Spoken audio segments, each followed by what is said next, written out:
Is there any anime more slept on than My Hero Academia? All I see about it online is hate, and it makes me feel like I'm taking crazy pills. So today I'm going to touch on 3 reasons why My Hero Academia was able to put out another great season, and why if you aren't watching, you're missing out. This is primarily going to cover Season 7, spoilers ahead, but what I have to say really does apply to the show as a whole. Sure, Season 7 isn't as good as 6, but it's another banger in a season that most anime never even get to. So how? Well, let's get into it. An actual strong ensemble cast. It's pretty common for anime to have bigger casts, but only 1 or 2 characters matter. In fact, you might even want to call it anime's kryptonite. Hell, I've even seen people say it about My Hero too, but it's simply not true. Season 7 is a perfect example of why. We opened the season with our introduction to Star and Stripe, and literally the first 2 episodes center around this brand new character. Despite only seeing her for a short time with her fight against Shigaraki and her epic sacrifice, she was able to craft a meaningful legacy. One that kind of felt similar to Rengoku, but obviously not on the same scale. That's not possible without great writing. And again, remember, this is essentially a brand new character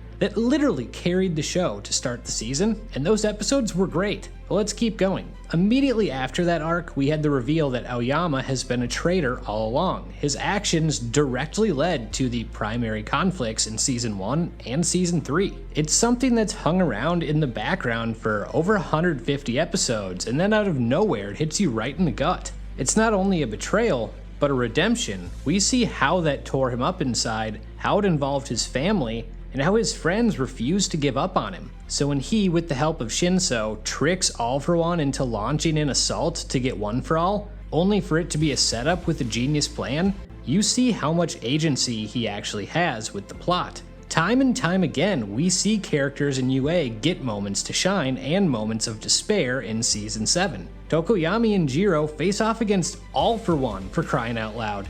And there are benefits to them being there, and also consequences. We get a literal backstory arc on Shoji that makes him feel vastly more important, and it fleshes out his relationship with Koda. We get a backstory on the last member of the Big Three not to get one, Nejire, during the biggest fight of the series so far. All of these things play important roles in the story. The hero's plan is literally divide and conquer, meaning they need everyone to do their part. By the way, that's 7 UA students I've mentioned before talking about any one of the leads, and there's more to come in my next strong point of the season, that being long-term storytelling. I already touched on how Aoyama's turn had 6 seasons of build in the background, but how about Todoroki? The Todoroki family rift between Shoto, Dabi, and Endeavor has been going on since Season 2, was a huge part of Season 4 and 6, and leads to separate fights between Dabi and Shoto, as well as Dabi and Endeavor in Season 7. You care because there's so much build behind all of it. How about Ochako? Her relationship with Toga has evolved over multiple seasons as well. Toga's initial obsession turned into a twisted one-way love affair, to Ochako wanting to understand her, is something that's been really interesting to watch.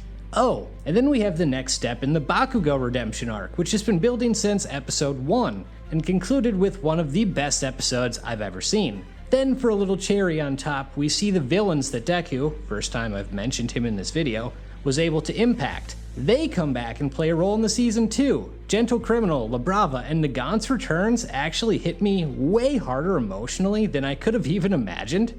And it's because they have these great stories behind them that go back seasons. There are even consequences for Hawk's murder of Twice coming back to haunt him. That ties into the main part of the story too. Everything about All For One and One For All has been slowly built up for the entirety of the show, and inside the show, for decades.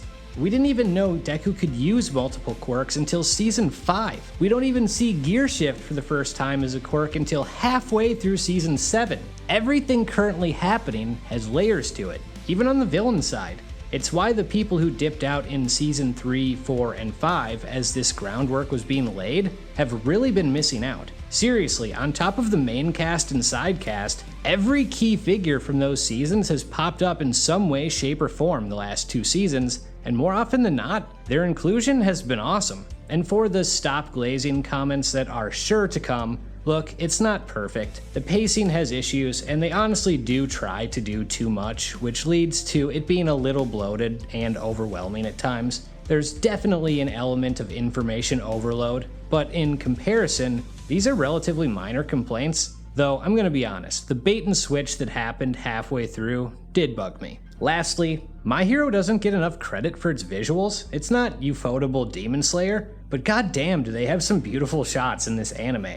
When you have everything else going on behind it, like great writing to keep characters and stories relevant, having awesome visuals is a nice little cherry on top. I mean, look at some of these moments from the fights. It's really cool stuff. Anyway, with that, I'm out.